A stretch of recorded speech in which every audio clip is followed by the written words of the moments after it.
Anthony Davis gusto talagang maghiganti sa Lakers, babalik sa laro. Nakakagulat ang stats ni Post bilang isang big man. Malaki talaga ang impluensya ni Curry sa kanyang career. Steph nagko-coach na.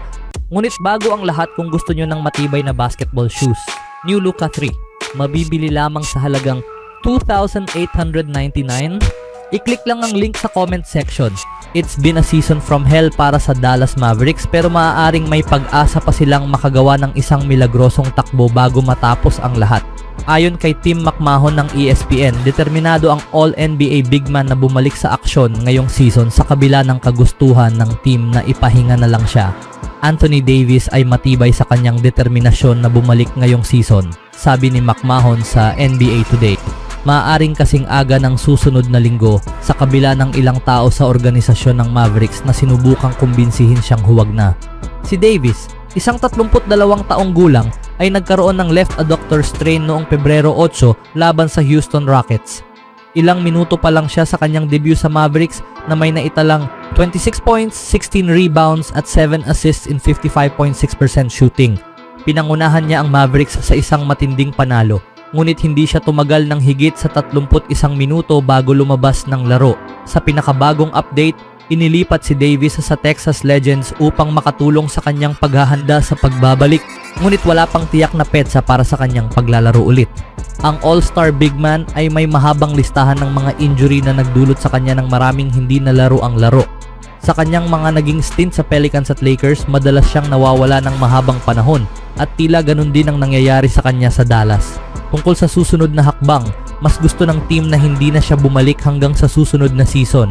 Sa edad na 32, tumatakbo na ang oras para kay Anthony Davis at kaunti na lang ang kanyang panahon bago magsimula ang kanyang hindi maiiwasang paghina. Sa pagkawala ni na Kyrie Irving, Daniel Gafford at Derek Lively, mukhang wala ng pag-asa ang kampanya ng Mavericks ngayong taon. Maraming tumatawag na mas mabuting itank na lang nila ang season upang magkaroon ng mas malaking tsansa sa redemption sa 2026. Sa kabila ng lahat ng ito, may daan pa rin ang Mavericks patungo sa kampyonato. Pang-10 sila sa Western Conference na sapat para sa play-in tournament kung magsisimula ito ngayon. Ngunit manipis lang ang kanilang lead na may 1.5 laro lamang at ang Suns ay malapit ng makahabol. Habang hindi na makikita si Kyrie Irving sa loob ng ilang linggo, maaaring bumalik si Anthony Davis at iba pang mga injured players para tapusin ang season. Sa kanilang record, kasabayan nila ang Suns at Kings, ngunit mas mataas ang kanilang potensyal kung kumpleto ang kanilang lineup. Sa kanyang average na 25.7 points, 12 rebounds at 3.4 assists per game with 55.6% shooting this season, naglalaro si Anthony Davis sa elite level at may kakayahang baguhin ang sitwasyon ng Mavericks. Sa puntong ito, si Davis na lang ang maaaring magbigay ng kasiyahan sa lungsod at determinado siyang patunayan ang kanyang halaga matapos maging bahagi ng isa sa pinaka-controversial na trade sa kasaysayan ng NBA. Ngunit bago ang lahat, kailangan munang maging available si Davis para sa Mavericks at ito mismo ang dahilan kung bakit nais niyang bumalik sa court ngayong season sa halip na maghintay hanggang Oktubre.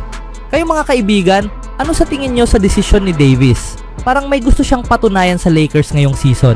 Sa ibang balita naman, ang rookie ng Warriors na si Quinton Post ay nalalampasan ang pinakadakilang shooter sa kasaysayan ng NBA mula sa labas ng arc. Oo, tama ang nabasa mo. Ang 7-foot center Golden State, tulad ng itinampok ni Ron Kroichick ng San Francisco Chronicle sa X matapos ang panalo ng Warriors laban sa Milwaukee Bucks noong Miyerkules sa Chase Center, ay may higit pang naipasok na 3-pointers with 53 sa kanyang unang 31 laro ngayong season kumpara sa Hall of Fame bound na teammate niyang si Steph Curry na may 43 pointers sa kanyang unang 31 laro noong 15 taon na ang nakalipas. Ang stat na ito ay nagpapakita kung gaano nagbago ang basketball sa nakalipas na 15 taon. Siyempre, mahalaga ang konteksto at tulad ng binanggit ni Kroichick, malaki ang pagbabago ng laro mula noong rookie season ni Curry noong 2009-10 sa malaking bahagi dahil mismo sa kanyang impluensya. Gayunpaman, nakakagulat pa rin ang tagumpay ni Post mula sa 3-point line. Sa 31 laro ngayong season, ang rookie big man ng Warriors ay may shooting percentage na 41.4% from beyond the arc, ang pinakamataas sa buong team. Habang unti-unting lumilitaw bilang isang maaasahang stretch big para sa Warriors ngayong season, patuloy pa ring hinuhubog ni Post ang kanyang laro sa NBA. Matapos magtala ng 2 turnover sa laban noong Miyerkules, ipinahinga siya at bumalik sa bench kung saan nakita siyang nakikipag-usap kay Curry na hindi naglaro laban sa Bucks para magpahinga. Hindi tungkol sa turnovers ang usapan namin, mas tungkol ito sa depensa kung paano nila ako ginagawang target sa plays. Sabi ni Post sa mga reporter matapos ang laro. Sabi ni Steph, ginagawa nila ito sa akin sa loob ng 16 na taon. Kaya ang kailangan mo lang gawin ay panatilihin ang iyong kumpiyansa, gawin ang lahat sa abot ng iyong makakaya, at siguraduhin na bawat galaw mo sa court ay may agresyon. Karaniwan maayos din ang resulta. Bagaman magkaibang posisyon at may malayong pisikal na katangian sina Post at Curry, marami pa ring matututunan ang 24 na taong gulang na rookie mula sa veteranong star. At sa ngayon mukhang ginagawa nga niya ito. Speaking of Curry, nagdesisyon ang Golden State na ipahinga si Steph noong Miyerkules ng araw habang nasa bayan ang Milwaukee Bucks. Ang veteranong sharpshooter ay nagpapakita ng mga senyales ng pagkapagod matapos maglaro ng mahusay sa 7 sunod na panalo ng Warriors. Ngunit kung iniisip mong hindi siya nakafocus sa mahalagang laban, nagkakamali ka.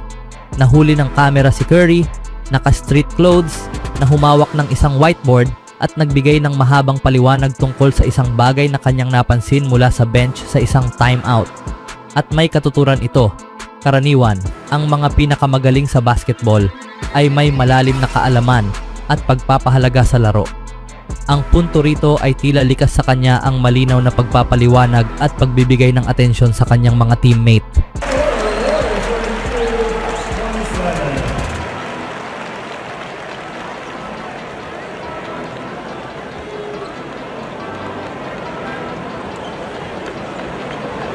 Dub Nation, as your Warriors rock the classic uniforms tonight, we're thrilled to share a special look at Lionsgate's Freaky Tales, a multi-track mixtape of characters, including a Warriors legend.